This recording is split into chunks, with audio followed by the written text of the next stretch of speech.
Hello and welcome once again to the We're Already There podcast. This week we are going to dive into media, cinema, film, and music in honor of the Santa Barbara Film Festival. Woo! I once cooked at it once, so I gotta go. It was Nice. cool. Yeah. I saw it from the service side. I saw Denzel last year. Denzel Washington, that guy's black as fuck. Yeah, I got his picture. It was cool. I can't believe it's been a year since then. Good times, good times. Q Howard. I don't have to tell you things are bad. Everybody knows things are bad. It's a depression. Everybody's out of work or scared of losing their job. The dollar buys a nickel's worth. Banks are going bust. Shopkeepers keep a gun under the counter.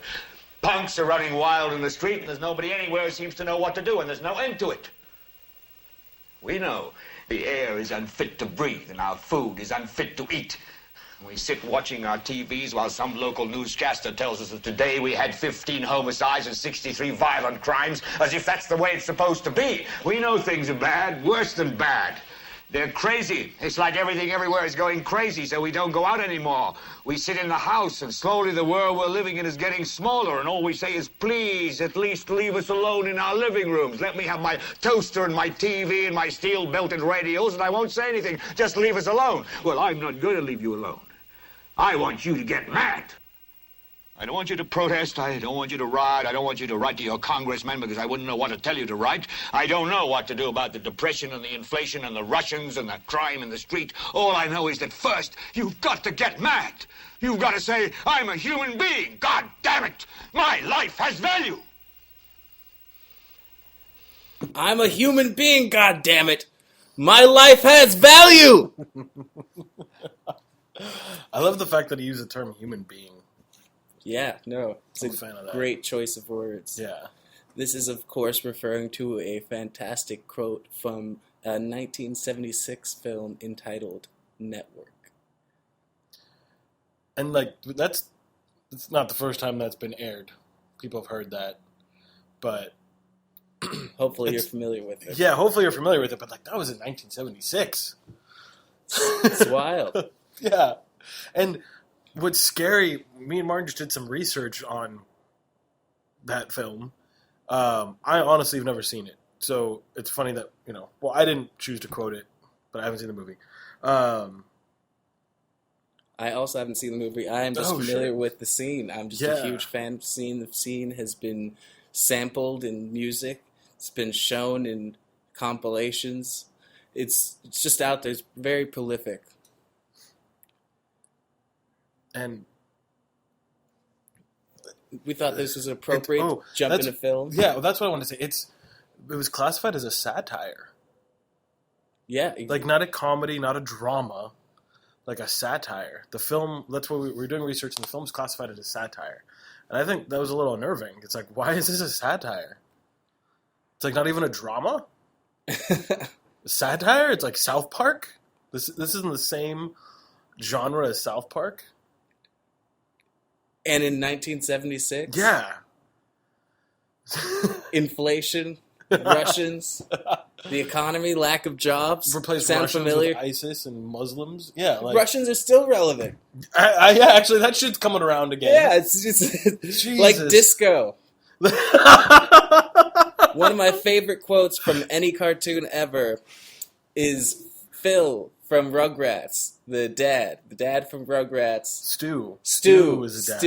Stu. That's right. I got you on 90s cartoons. Yeah, What's you up? did. Schooled me on that one. He had his bell bottoms in his closet, and his wife was always hounding him about throwing his bell bottoms away, but he's like, disco's coming back!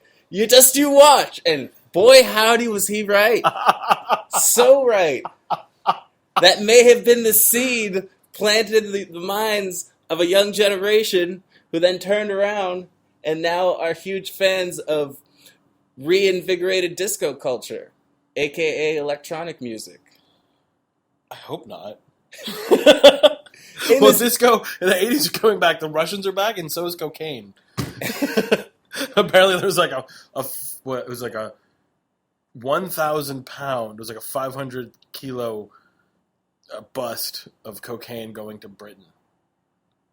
A lot of sad Brits. England, Britain, British Empire. A lot of Not sleepy the British Brits. Empire. That shit doesn't exist anymore. A lot of sleepy Brits. A lot of sleepy Brits, yeah. Yeah. Having to drink a lot more tea. Doubling down on the bags. Like, oh, this has got to be a double bag today. Or a Get double me- bump. Well, they can't do the double bump because the shipment. Oh, that's right. That's what I'm saying. They've got to compensate some way. Yeah. Apparently, it was like the biggest bust they've had in a long time. Like a balloon. Yeah. A Zeppelin, perhaps. Well, also, no, it was that. Hindenburg of drug busts, as far as cocaine is concerned. That's what Abel's saying. Well, no, I'm not saying anything about the Hindenburg. But no, there was that bus, and there was also like the big bus that was, I think, it was in America. They were hiding cocaine in pineapples. Yes, yeah, I did see that's that. What's up? I was like, damn, that's some creative thinking right there. Yeah, It's like that R&D department over at that cartel was just going overtime, and they thought they had a winner. And I'm surprised. I'm like, damn, who fucked that up?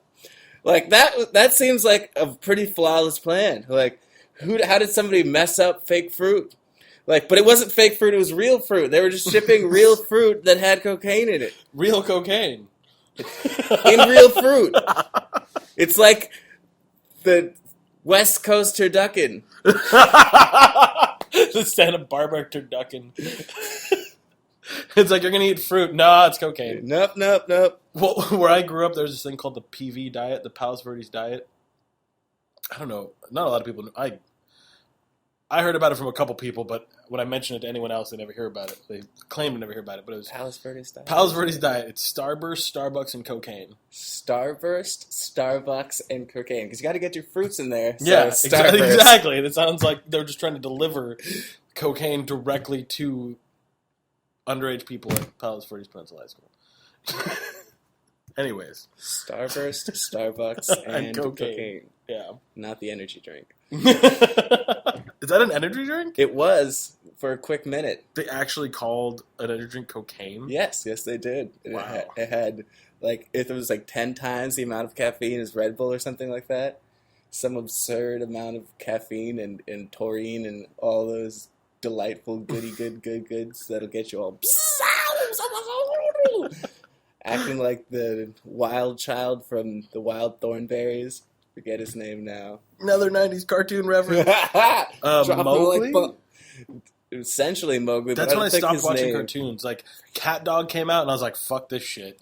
Where's my Morocco's Modern Life and my Ren and Stimpy? What is this Cat Dog bullshit? Oh my And God, this it's so whatever, bad. the safari, the whatever you just talked about. That always bothered me because it was just like, who poops?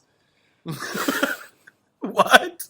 Because they both had mouths and they both ate. Oh, so who whoa. poops? Yeah, who poops? Yeah. Art was just, it wasn't edgy anymore, I guess. I remember making a conscious decision, being like, I'm done with Nickelodeon.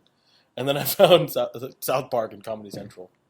That's how I felt when SpongeBob came out, but I always ended up watching SpongeBob because people were all about ironically watching SpongeBob, and I'm just like, ugh, it's still just, ugh. I haven't seen a single episode of SpongeBob. I refuse. I've seen so much, and I don't even like it that much. I sarcastically, ironically watched so much of it that I was just like, oh my god, did I watch all of it? You know, I think my favorite, second favorite, type of media is, satirical cartoons. Because we're talking about cartoons, and all I'm thinking about is, Archer, South Park, not Aqua Teen Hunger Force. I don't like that. Rick and Morty. C-Lab 2021. Oh, yes. Oh my god. This shit it's 11 minutes of awesomeness.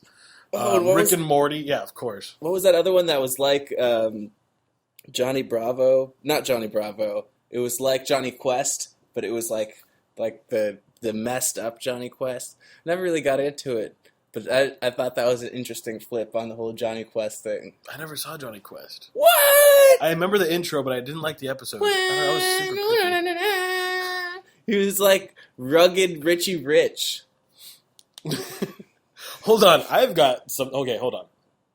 This isn't what we planned on at all, but I had a great conversation with someone the other day, and it ties in... We want to talk about feminism for a minute, and women, but we There's no women who want to be on this podcast yet. We'll get there. We're trying. But I watched on Thanksgiving, it was a while ago, with my family, because my niece was there, a cartoon called Hercules. And I think it was a Disney cartoon. Or The movie? watch Hercules. No, it was a cartoon. Okay. Like a cartoon movie. Like a 90-minute cartoon. Okay, yeah. 80-minute Hercules, cartoon. the movie, the cartoon movie. Yeah. And it was so fucked up, like gender role speaking. Like Oh, Hercules yeah. was this huge, Oh my strong, God. dumb guy who'll do everything, and the woman was like this super thin, like mean, devilish woman who just like extorted people, and like, but he forgives her. It was like horrible. But when we grew up, that's what you do. That's what you do. want to be the Hercules, Yeah. and you want to go beat up all the bad guys, have all the muscles, and be like, rah! Hercules was essentially a bro.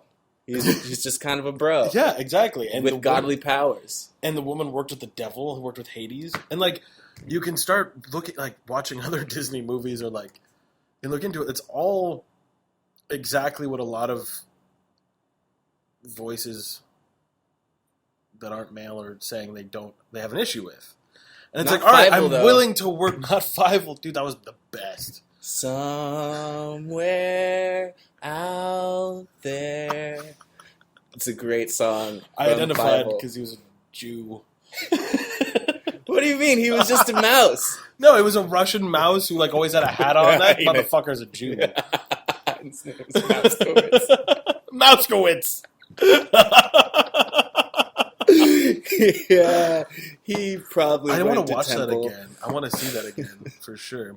But anyways, like me and Martin, at least in our generation of males, like I feel like we were super indoctrinated already by the media about what we were supposed to be, and so when I don't get into arguments that often with women anymore, because I just like to be nice and not talk about that shit, but it's something that's kind of on my mind a lot, less so recently, but like work with me. All right, like I'm willing to admit, okay, yeah, there's some fucked up things about gender roles and the society that we have right now. I don't have a problem with masculinity. I think it's important, but like, work with me. Don't get upset when I say bitch. Like, come on. I didn't like. If I say it, it's an accident. If I say something mean, like I really don't mean it, and it's just like that's what we were brought up to talk like. Or, like, that's what we were brought up to think was important, and, like, that's how we should act. And now, all of a sudden, it's like, we just turned 30, you're close to 30, or whatever. And it's like, all of a sudden, it's like, wait, no. Everything you thought was important, everything you're striving to be, and everything you thought was, like, important to your masculinity and growing up. It's like, no, fuck that, you can't do that anymore. Now It's like, we're fucking cisgender, and we're just chock filled with toxic masculinity. Just, God damn it. if you're doing anything wrong, like, oh, come on, man. You got to embrace the divine feminine and just push back those heteronormative thoughts that you want to just keep bringing forth. Just chill out and bless the goddess. I mean, like Mother Earth, like I don't think that's like I respect the fuck out of the feminine. It's As just do as I. important as the masculine. Oh, but everyone needs to just chill the fuck out. Because look how upset we're getting just talking about it. That's right. Like two dudes who want to respect and be a part of like a good thing for equality. But I don't know. I've been shit on way too much by the opposite gender. And it's like, I'm on your fucking team so hard. It's like, it's just becoming more and more difficult in this day and age to speak, but then also not just speaking, to speak in a way where that you're not offending anybody, because if you offend anybody, you know, gender issues aside, people can still feel threatened if you're eating Doritos and they're gluten-free or something like that. Like, everything else aside, like, it's just, it's becoming everyone's walking on eggshells all the time, or you're just an asshole. All right, I want to go on the record right now if you're a transgendered person or you identify as fluid, whatever, if you're some sort of non-gender binary shit, awesome. I don't give a fuck. I really don't give a shit what or who you are, but I will not use words that don't exist to describe you. Zer, Z, whatever the fuck that is. I will call you, if you have a problem with that, I will just call you by your fucking name. And, like, you gotta meet me halfway. If you won't meet me halfway, then you're just being fanatical, and I don't fuck with fanatics. And no one should. It's a huge problem with people trying to get things done. They get fanatical. But yeah, I don't care what you are. I just care what you bring to the table. Or just don't fucking talk to me. Stay out of my life. Like, and it's not because I don't like you. It's because I don't want to deal with your bullshit and try to, like, change my language.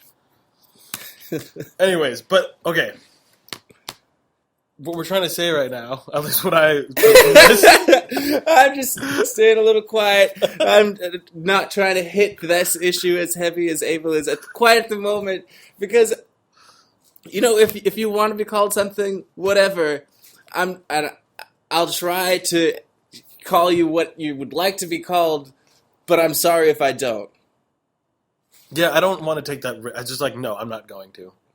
Like, I won't say, I will, like, if you tell me, I haven't met anyone like this, but if you say, like, my pronouns are Zer and Z, I'd be like, what's your name? Oh, you know, Kelly? Okay, you're Kelly to me. You will always be called Kelly. I'm not using made-up words. I'm not using Newspeak. I'm opposed to that shit. As well as I'm opposed to, like, you know, amazeballs being in... It's like, I don't like Zer and Z as much as I don't like amazeballs being in the Merriam-Webster dictionary. Like, neither of those belong. Or they do belong, but we also need voices to be, like, slow that shit down. And I'm willing to be that voice. To be like, hold on, we'll get there, but at least while I'm alive and enough people like me are alive, I'm not cool with it. So just slow your fucking roll, yo. I'm also, I'm feel you on the amazeballs things. I've never been a huge fan at all of the on fleek thing. I don't think I ever want anything I'm doing to be on fleek. I'm cool with my projects. Well, that's because you're already cool as shit, fleek. Though. Like, I'd like to be on fleek. Keep going. I'm sorry. I don't. It doesn't. Nothing about it jives with the way my brain works. My brain's like, that just sounds like you're saying something's dumb. Like, it's on fleek. Like, what does that mean? Oh, it means that person doesn't know how words work. Like, it's just... Yeah, like, at least amazeballs, it's like, yeah, it's amazing to the point of balls. Like, it's amazeballs. Like, there's some, you know, structure you could work with to figure out what it is that it means. On fleek, it's like, what is a fleek? And how is something on it? I would have been so much cooler if fetch had become a thing. Like, dude, if that's on fetch, dude, fuck yeah. Speaking like, of 90s references. Hella fetch. Like, let's get this stuff mad fetch. Forget fleek, you guys. It's on fetch now. Watch out. When was the last time you watched on Clueless? fetch. Let's start that shit. That's actually not... That's not going that far back. That's actually a Mean Girls reference. Oh, I mixed it up with Clueless. Yeah, it's the same vibe. Same shit. Yeah. It's Except all for, yeah. You know, they had Kool-Aid and house phones. It was a whole different generation. Yeah, exactly. Dyed their hair with Kool-Aid, listens to cassette tapes. Like, it's a whole jump in culture from Clueless to Mean Girls. Like, there was so much happening in between there. But it's the same story. It's the same story, but it's, yeah. Actually, it is. I mean, I saw most of Mean Girls. And I'm pretty sure it's the same story. It's like a girl, there's like the clique, and they do their thing, and then the outside girl comes and fucks shit up a little bit, makes them evaluate themselves. Yeah, right? And she's from Africa. It's kind of got like an Eliza How do you make thing Lindsay going. Lohan from Africa? I don't know. They made it work somehow. The Thornberries, the Wild Thornberries, that's what the cartoon... I stopped watching Netflix. Nickelodeon at that point. Yeah, this is pre-Netflix, for those who may not be aware. Netflix wasn't always a thing. Neither was constant streaming of stuff, because dial-up existed. And...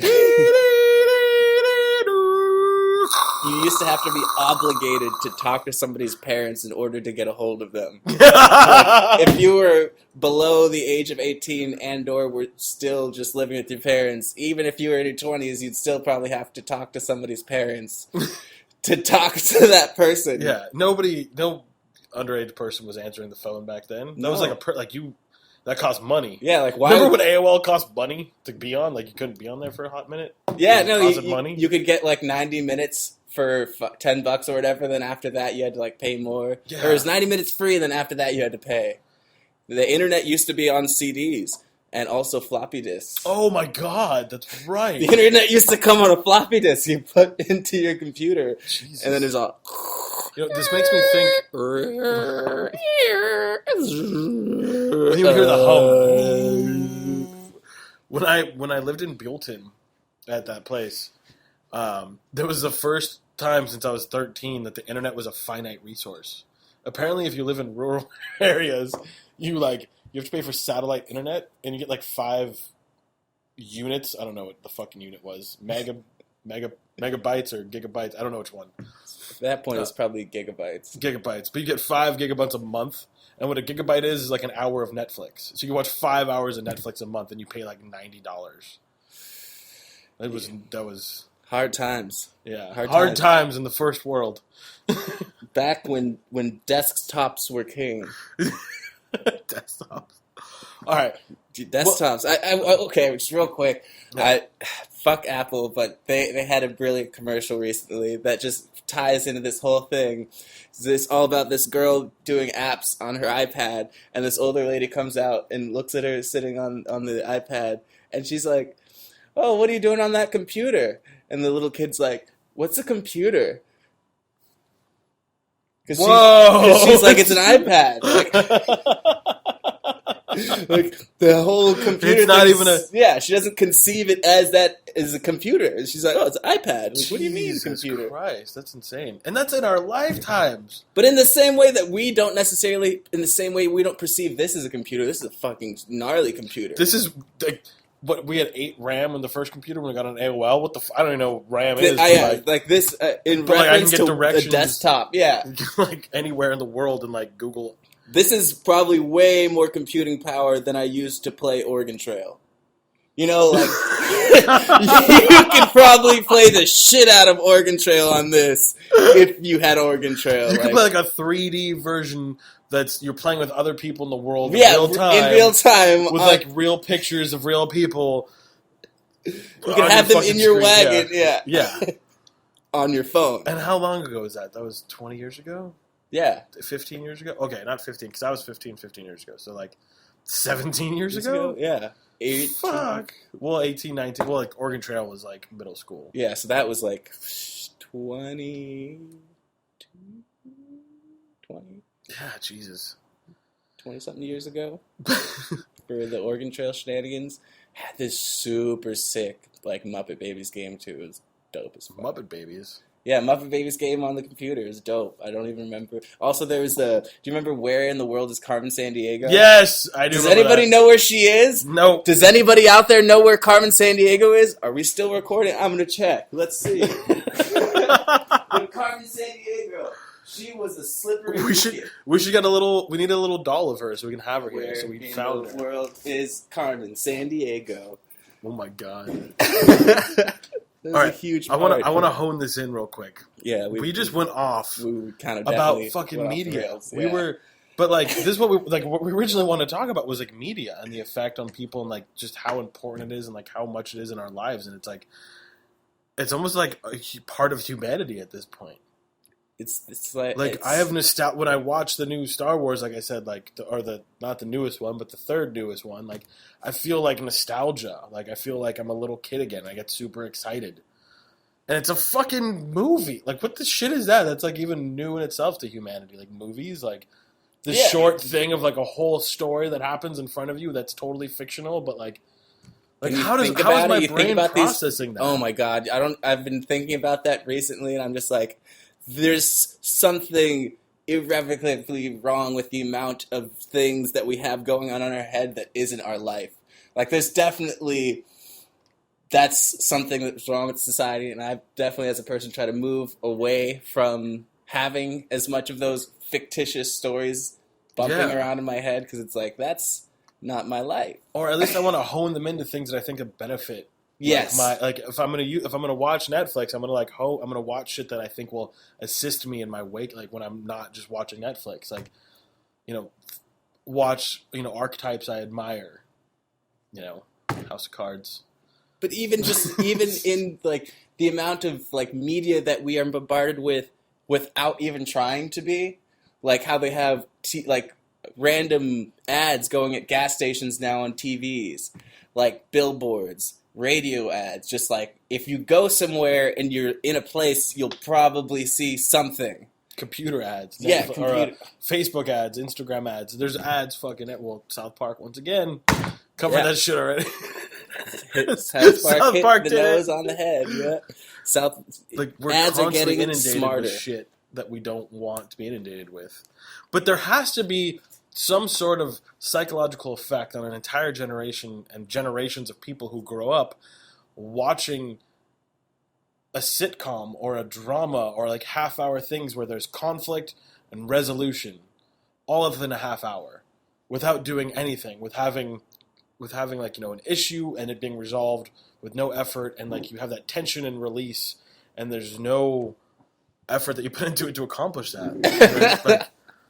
We're so like, maybe that's the instant gratification. Maybe that's where it comes from. Where our generation and the younger generations and us are even worse with it. Like I want it now. I want all of resolution now. I want. Why is this happening? Why isn't it better already? Wait, why isn't it better now? Yeah, or like I'm entitled just to things to work out. Like I don't have to put any effort into anything for things to work out. I could just be. I could just sit on the fucking couch like a piece of shit. I just got real angry. I just had some people, the conversations I had recently, just like, ugh. This is very much a catharsis for both of us. Oh, absolutely. Oh my God. I don't give a fuck what anyone thinks. Actually, I do, but I'm also having fun not. Like, I'm trying not to. But yeah, media. It's fucking with us in ways I don't think we can even imagine. Or, like, comprehend. Like, we're going to find out, like, in 100 years, like, oh, that was a generation that, like, ate shit. Yeah, because they couldn't get their shit together and couldn't, like, look up from their fucking phone screens for a hot minute. Or needed resolutions fast because that's what they grew up with knowing, or had, or indoctrinated with things that they weren't in control with. And that's... They may refer to this time as the media plague. The content overload era, like like Control Alt Delete crash. Like instead of watching all this media, we should also. I hate mushrooms, but we all, and like I'm not really into psychedelics, but like maybe it's like humanity up until recently has a symbiotic almost relationship with psychedelics, mushrooms, and drugs in general, and like mind expanding drugs.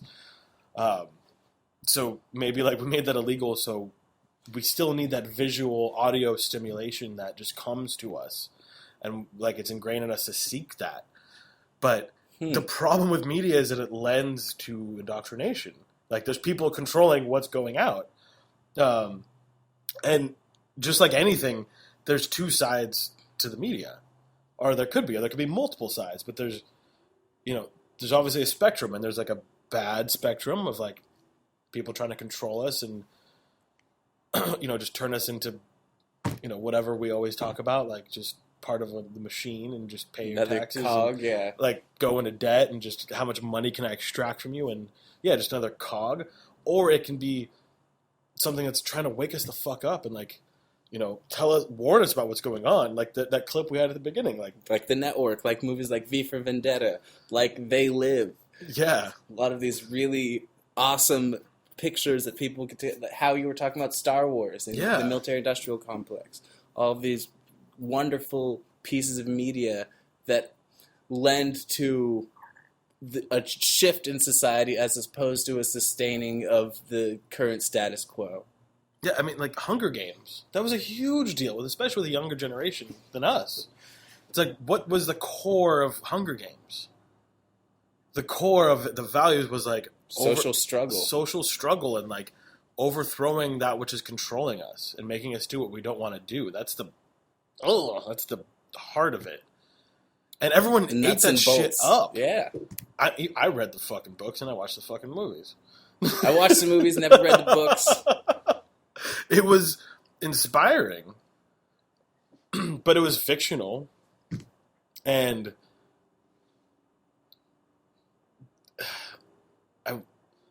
I wish I was able to connect the dots in a better way, in a more educated way. Because I have this idea that, like, the more you educate yourself about the things that you're uncomfortable with, and, like, the more you research and read and look into things, like, the more you realize there's dots to be connected. And, yeah. And, like, but the more you go into something, like, the crazier you sound. But, like these things of, you know, we should, like, we're being controlled and we should, you know, work against systems of control. Like, that's so in the media and everyone's seeing it. But it's either satire like The Network or science fiction like Star Wars or science fiction and just total fictional like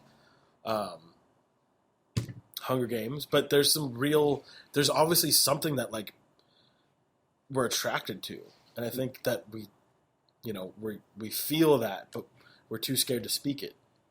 With education and the acquisition of knowledge comes more controversial thought. Like, the more you're thinking, the more likely you're going to think something that is going against what's taught you and enabled you to think. I was just trying to make it so we're not looking at that, because I was like, fuck, I meant to do that earlier. I'm sorry. No. I was like, fuck, it's just like, I want to engage more with the, visual aspect of it. On the topic of media, right? Yeah, we're just exactly. distracted by that thing. Like, we're so ingrained to just look at the screen. Yeah, it's like, oh, there's a moving thing. Yeah. Just FYI, if you've seen pictures or if you've seen any of this recorded visually, you may see us just staring at the screen, and it's because the audio, like, vocal cord things are recording and moving, and it draws the eye. It does. Like digital fire. I want to say one thing that I want to, like, shoot at another real quick. I get disgusted and I find it scary that, like, if you turn on a TV, how many people just look at the TV and will stop interacting with each other. Like, in a family setting or, like, in a public setting, you turn on a TV, all of a sudden all social interaction just ceases, and that's all that's important. Even if it's the fucking infomercials. You know, like, go to a bar and you'll see a bunch of dudes staring at infomercials instead of engaging. What happens if you turn off that TV? People talk. Like, it's definitely, like, I've seen it. I've done this social experiment many a time. And it's like, sometimes people are looking at it because they don't want to talk. You know, sometimes people turn on the television because they're like, oh, I don't want to engage in a meaningful way right now. We'll just put this, like, distraction box on, just stare at it for a while. Like, oh, yeah. Oh yeah, okay, yeah. That's the brainwave. Oh no, we all do. Yeah, it totally goes back to how people used to sit around the fire, stare at the fire. Yeah, but, like, if you're at a bar, I mean, there's obviously too much television though. Like, do you need that? Maybe we should do that in your home, but, like, you know, like, you can't, like, most. I hate to talk about revolutions, which, like, most revolutions were started in coffee shops and like, not coffee shops, fucking bars. People got drunk, got angry, talked about shit. And kept talking about it. Now you put a TV in a bar, a TV in the coffee shop, TV in this, or you have your iPhone or whatever. Like, no one's talking anymore. We are divided in plain sight. We're sitting next to each other, but have no idea what's going on in the room. Or there is nothing going on in the room. It's like if you took away those screens, everyone's just staring away from each other. In a room. Like, yeah, exactly. Silent. And, like, I fucking hate most people. I don't want to talk to anybody. So it's weird that I feel this way, that I, like, as someone who just, like, does not, I got enough patience for, like, 3 people a day.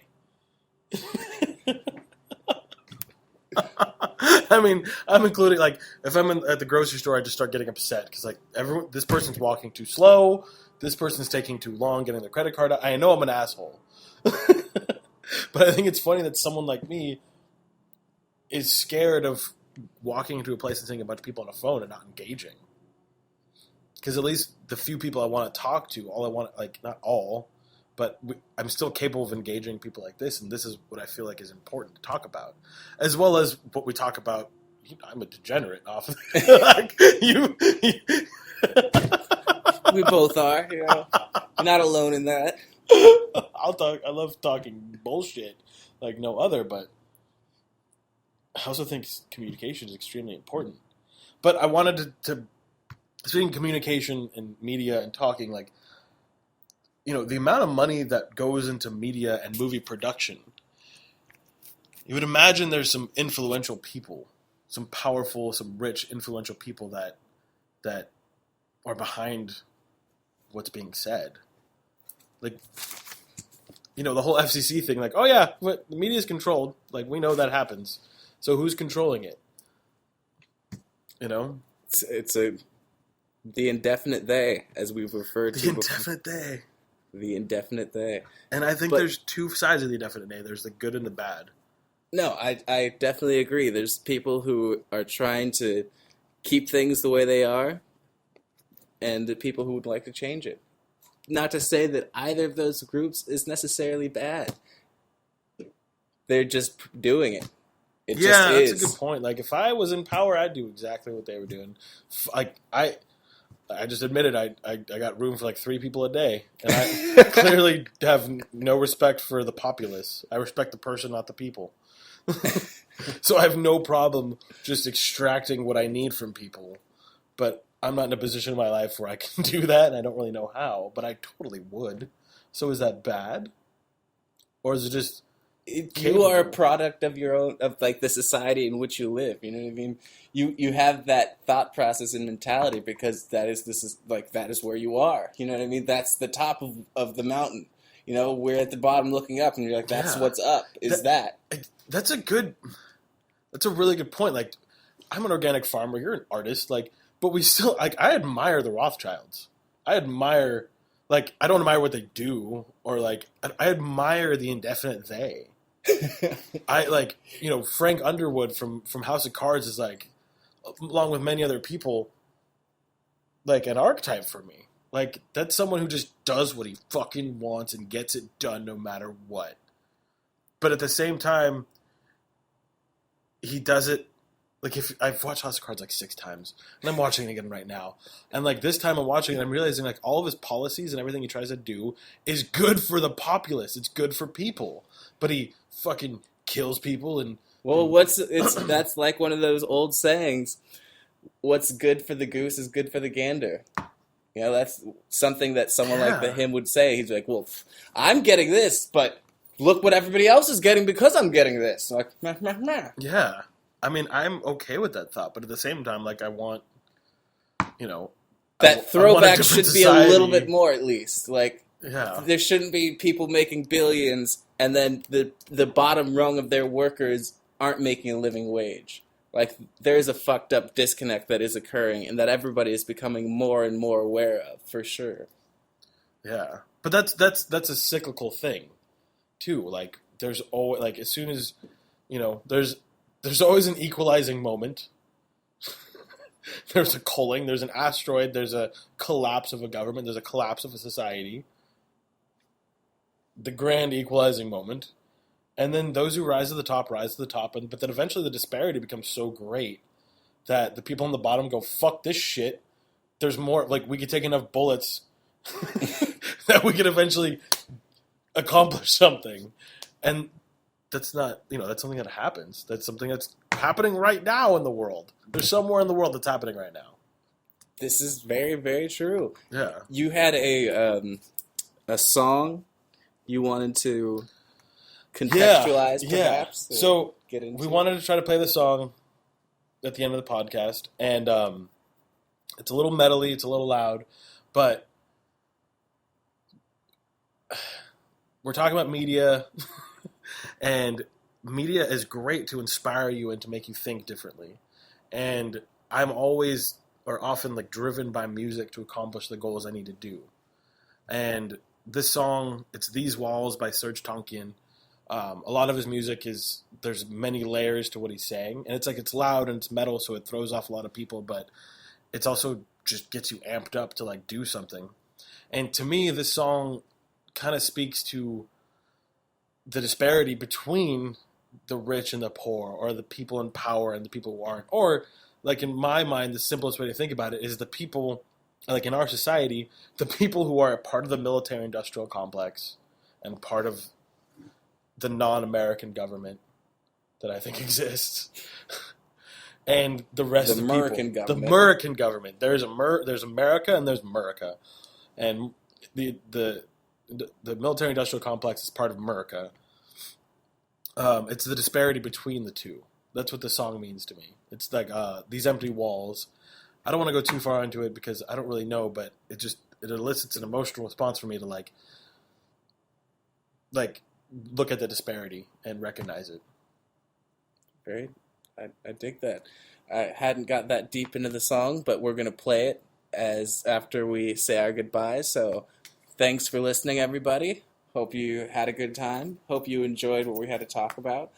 Got a little sillier than normal, but, you know, I think we could bounce back a little bit lighter for some of the past weeks. No, we got pretty deep.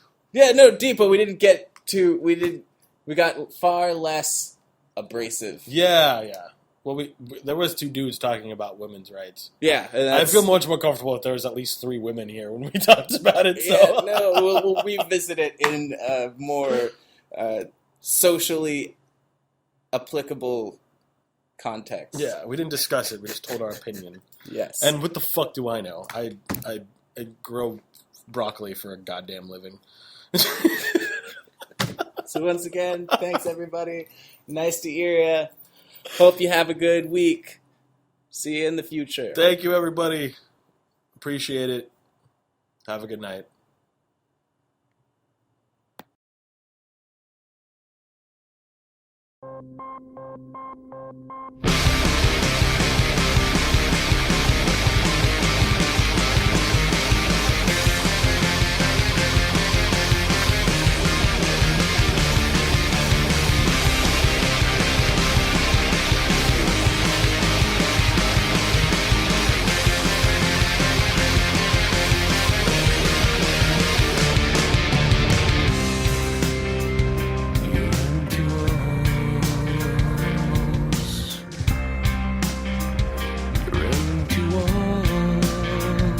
Pretentious attentions, dismissive apprehensions.